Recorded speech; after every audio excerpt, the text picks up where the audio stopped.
Hey Chibi, how are you? I hope you're doing well. Today is the 14th of May, and still in coronavirus time. Um, it's At the moment, a lot of the world is still in lockdown, although in England it's started to get a bit better. We're allowed out as much exercise as we like now in England, and we're allowed to go to the park. And we could, if we wanted to, meet one other family member by sitting 2 meters away from them in the park, but we're not allowed to see they get any closer than that. 2 meters only. Um, I'm doing okay. I'm not really doing much work well, I am working, but not at work. I'm doing my work at home. And Me and you are doing a lot of reading at the moment. We started to read the BFG, the Big Friendly Giant, but it was a little bit difficult for you. So now we're on to a book called Slime, and so far so good. You seem to have liked it. Um, yeah, I'm still waiting for the textbook that I ordered to get to you so that we can do some of that work and carry on learning English. But we've had lots of fun playing Animal Crossing, and yeah, I'm going to carry on with The Witches today. We're not far away from the end now. We're at page 140. So here we go. Page 140. Hold on. Let's see if we get this. I need to set up a little bit. Ugh. Okay, so. Got this right. Here we go. So, Mr. and Mrs. Jenkins meet Bruno. My grandmother carried me back into our own bedroom and put me on the table. She set the precious bottle down beside me. What time are those witches having supper in the dining room? She asked. 8 o'clock, I said. She looked at her watch. It is now 6:10, she said. We've got until 8 o'clock to work out our next move. Suddenly her eye fell upon Bruno. He was still in the banana bowl on the table. He had eaten 3 bananas and now was attacking a fourth. He had become immensely fat. That's quite enough, my grandmother said, lifting him out of the bowl and putting him on the tabletop. I think it's time we returned this little fella to the bosom of his family. Don't you agree, Bruno? Bruno scowled at her. I had never seen a mouse scowl before, but he managed it. My parents let me eat as much as I want, he said. I'd rather be with them than with you. Of course you would, my grandmother said. Do you know where your parents might be at this moment? They were in the lounge not long ago, I said. I saw them sitting there as we dashed through on our way up. Right, said my grandmother. Let's go and see if they are still there. Do you want to come along? She added, looking at me. Yes, please, I said. I shall put you both in my handbag, she said. Keep quiet and stay out of sight. If you must peep out now and again, don't show more than your nose. Her handbag was a large, bulky black leather affair with a tortoise-shell clasp. She picked up Bruno and me and popped us into it. I shall leave the clasp undone, she said, but be sure to keep out of sight. I had no intention of keeping out of sight. I wanted to see everything. I seated myself in a little side pocket inside the bag near the clasp, and from there I was able to poke my head out whenever I wanted to. Hey, Bruno called out. Give me the rest of that banana I was eating. All right, my grandmother said. Anything to keep you quiet. She dropped the half-eaten banana into the bag, then slung the bag over her arm and marched out of the room and went thumping along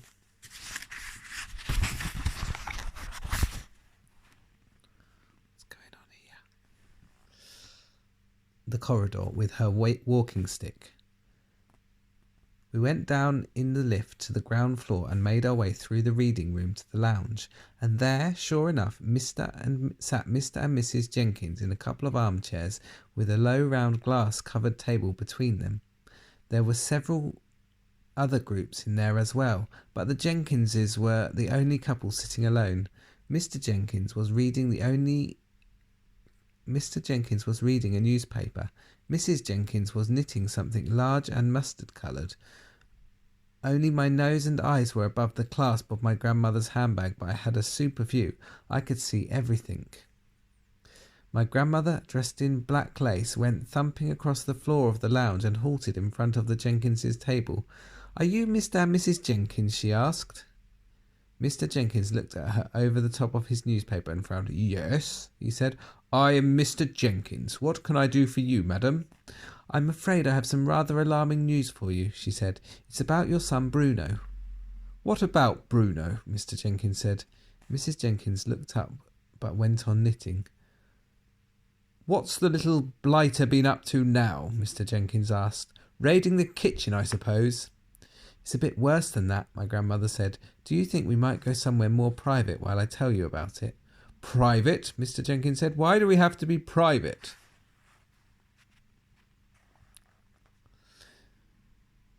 "This is not an easy thing for me to explain," my grandmother said. "I'd much rather we all went up to your room and sat down before I tell you any more." Mr. Jenkins lowered his paper. Mrs. Jenkins stopped knitting. "I don't want to go up to my room, madam," Mr. Jenkins said. "I'm quite comfortable here, thank you very much." He was a large, coarse man, and he wasn't used to being pushed around by anybody. "Kindly state your business and then leave us alone," he added. He spoke as though he was addressing someone who was trying to sell him a vacuum cleaner at the back door. My poor grandmother, who had been doing her best to be as kind as possible to them, now began to bristle a bit herself. "We really can't talk in here," she said. "There are too many people. This is a rather delicate and personal matter." "I'll talk where I dashed well want to, madam," Mr. Jenkins said. "Come on now, out with it. If Bruno has broken a window or smashed your spectacles, then I'll pay for the damage, but I'm not budging out of this seat." One or two other groups in the room were beginning to stare at us now. "Where is Bruno anyways?" Mr. Jenkins said. "Tell him to come here and see me." "He's here already," my grandmother said. "He's in my handbag." She patted the big floppy leather bag with her walking stick. "What the heck do you mean he's in your handbag?" Mr. Jenkins shouted. "Are you trying to be funny?" Mrs. Jenkins said, very prim. "There's nothing funny about this," my grandmother said. "Your son has suffered a rather unfortunate mishap." He's always suffering mishaps," Mr. Jenkins said. "He suffers from overeating, and he suffers from wind. You should hear him after supper. He sounds like a brass band, but a good dose of castor oil soon puts him right again. Where is the little bugger?" "I've already told you," my grandmother said. "He's in my handbag, but I do think it might be better if we went somewhere private before you meet him in this present state." "This woman's mad," Mrs. Jenkins said. "Tell her to go away." "The plain fact is," my grandmother said, "that your son Bruno has been rather drastically altered."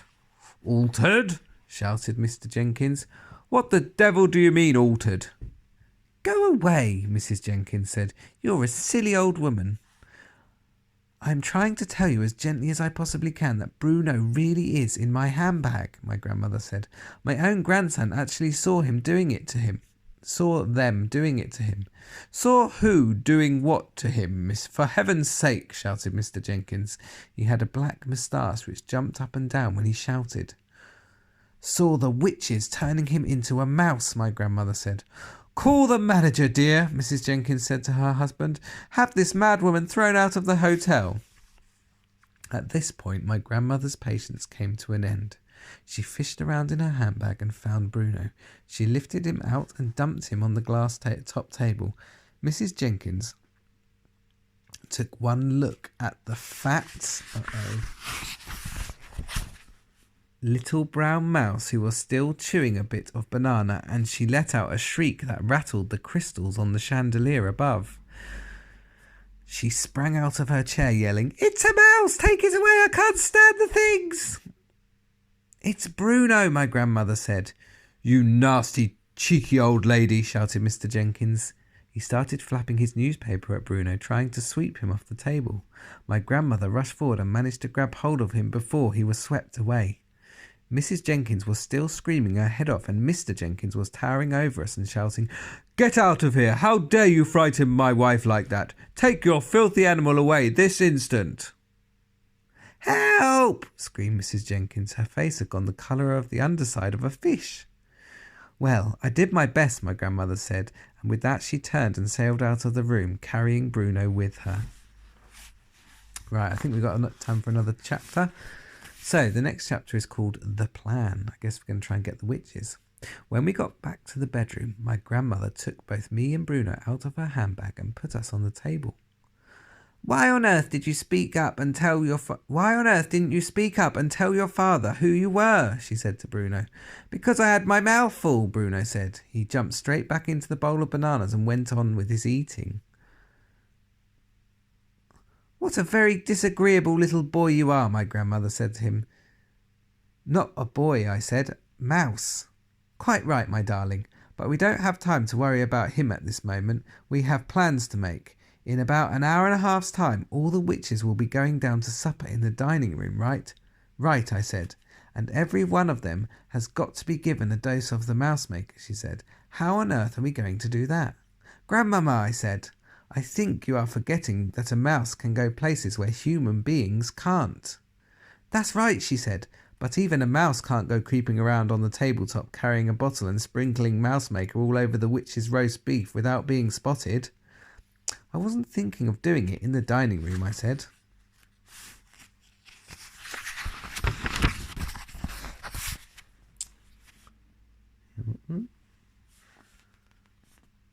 Then where? She asked. In the kitchen, I said, while their food is being got ready. My grandmother stared at me. My darling child, she said slowly, I do believe that turning you into a mouse has doubled your brain power. A little mouse, I said, can go scuttling around the kitchen among the pots and pans, and if he's very careful, no one will ever see him. Brilliant, my grandmother cried out, but by golly, I think you've got it.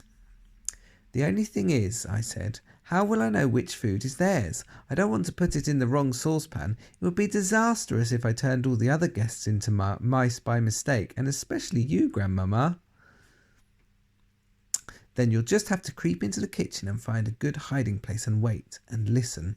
Just lie in some dark cranny listening to what the cooks are saying, and then, with a bit of luck, somebody's going to give you a clue. Whenever they have a very big party to cook for, the food is always prepared separately. Right, I said. That's what I'll have to do. I shall wait there and I shall listen, and I shall hope for a bit of luck. It's going to be very dangerous, my grandmother said. Nobody welcomes a mouse in the kitchen. If they see you, they'll squash you to death. I won't let them see me, I said. Don't forget you'll be carrying the bottle, she said, so you won't be nearly so quick and nippy. I can run quite fast standing up with a bottle in my arms, I said. I did it just now, don't you remember? I came all the way up from the Grand High Witch's room carrying it. What about unscrewing the top, she said. That might be difficult for you. Let me try. I said. I took hold of the little bottle, using both of my front paws. I found I was able to unscrew the cap quite easily. That's great, my grandmother said. You really are a very clever mouse. She glanced at her watch. At 7:30, she said, I shall go down to the dining room for supper with you in my handbag. I shall then release you under the table together with the precious bottle, and from then on you'll be on your own. You have to work your way unseen across the dining room to the door that leads into the kitchen. There will be waiters going in and out of the door all the time. You'll have to choose the right moment and nip in behind one of them, but for heaven's sake be sure that you don't get trodden on or squeezed in the door. I'll try not to, I said, and whatever happens you mustn't let them catch you. Don't go on about it, Grandmama, you're making me nervous. You're a brave little fellow, she said. I do love you. What shall we do, Bruno? I asked. What shall we do with Bruno? I asked. Bruno looked up. I'm coming with you, he said, speaking with his mouth full of banana. I'm not going to miss my supper. My grandmother considered this for a moment. I'll take you along, she said, if you promise to stay in my bag and keep absolutely silent. Will you pass food down to me from the table? Bruno asked. Yes, she said, if you promise to behave yourself. Would you like something to eat, my darling? She said to me. No, thank you, I said. I'm too excited to eat, and I've got to keep fit and frisky for the big job ahead. It's a big job, all right, my grandmother said. You'll never do a bigger one. Right. The next chapter is called In the Kitchen. The time has come, my grandmother said. The great moment has arrived. Are you ready, my darling? It was exactly 7:30 Bruno was in the bowl fishing that fourth banana. "Hang on," he said, "just a few more bites." "No," my grandmother said, "we've got to go." She picked him up and held him tight in her hand. She was very tense and nervous. I have never seen her like that before. "I'm going to put you both in my handbag now," she said, "but I shall leave the clasp undone." She popped Bruno into it first. I waited, clutching the little bottle to my chest. "Now you," she said. She picked me up and gave me a kiss on the nose. "Good luck, my darling. Oh, by the way, you do realise you've got a tail, don't you?" "A what?" I said. "A tail, a long curly tail." "I must say that never occurred to me," I said. "Good gracious me, so I have. I can see it now. I can actually move it. It is rather grand, isn't it?" "I mention it only because it might come in useful when you're climbing about in the kitchen," my grandmother said. "You can curl it around and you can hook it onto things and you can swing from it and lower yourself to the ground from high places."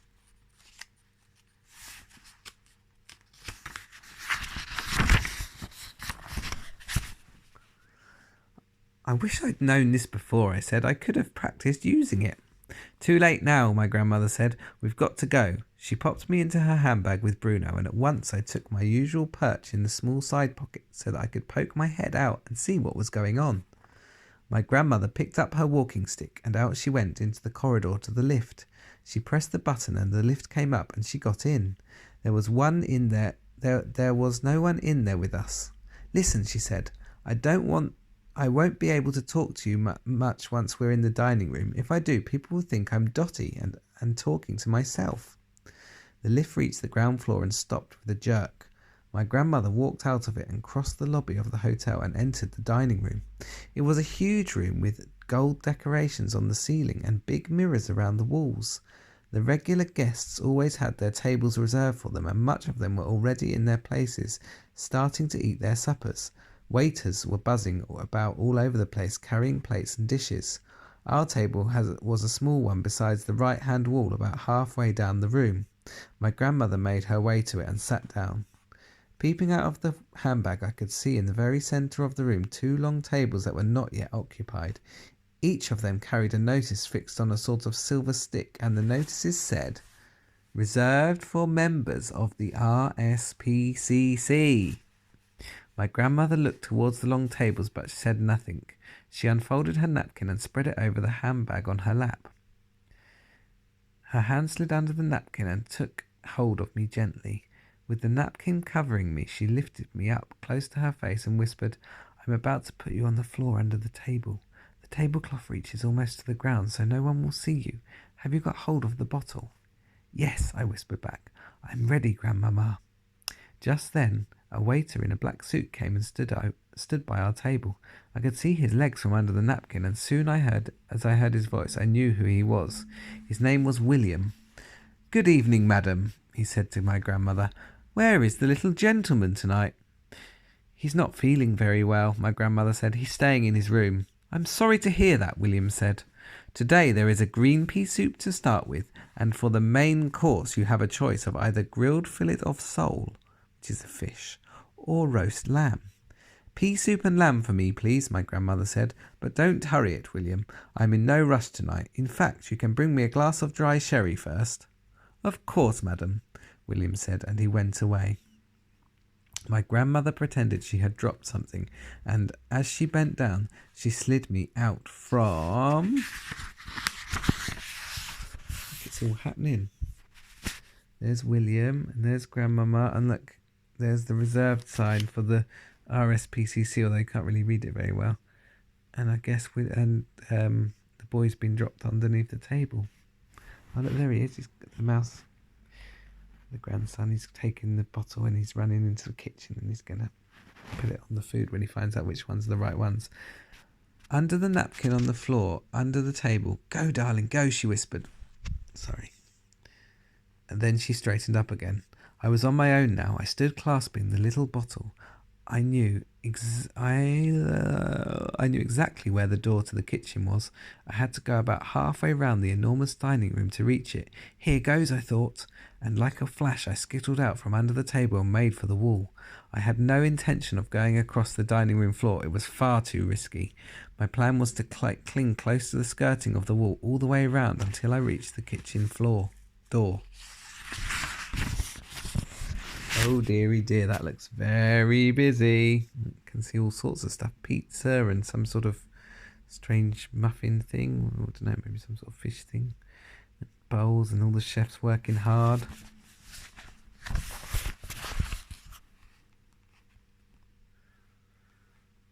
I ran. Oh, how I ran. I didn't think anyone saw me. They were all too busy eating. But to reach the door leading to the kitchen, I had to cross the main entrance to the dining room. I was just about to do this when in poured a great flood of females. I pressed myself against the wall, clutching the bottle. At first I saw only the shoes and ankles of these women who were surging in through the door, but when I glanced up a bit higher I knew at once who they were. They were the witches coming in to dinner. I waited until they had all passed by me. Then I dashed on towards the kitchen door. A waiter opened it to go in. I nipped in after him and hid behind a big garbage bin on the floor. I stayed there for several minutes just listening to the talk and the racket. By golly, what a place that was. The noise, the steam, and the clatter of pots and pans, and the cooks all shouting, and the waiters all rushing in and out from the dining room, yelling the food orders to the cooks. 4 soups and 2 lambs and 2 fish for a table of 28. 4 soups and 2 lambs and 2 fish for a table of 28.